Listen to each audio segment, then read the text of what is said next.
Biz 1970'ten bu köye geldik. Bulutçeker köyüne satın aldık. 1975'ten bir cami yaptık. Küçük o cami artık bizim köyümüz nüfusu fazla olduğu için bizi kaldıramadık. Biz bir yeni camiye teşebbüs ettik. Yeni caminin inşaatına başladık. 7 aydır inşaatımız devam ediyor.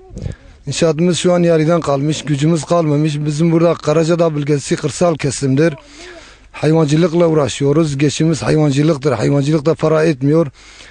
Şu an camimizin inşaatı yarıdan kalmış. Bütün hayırsever Müslümanlardan yardım istiyoruz.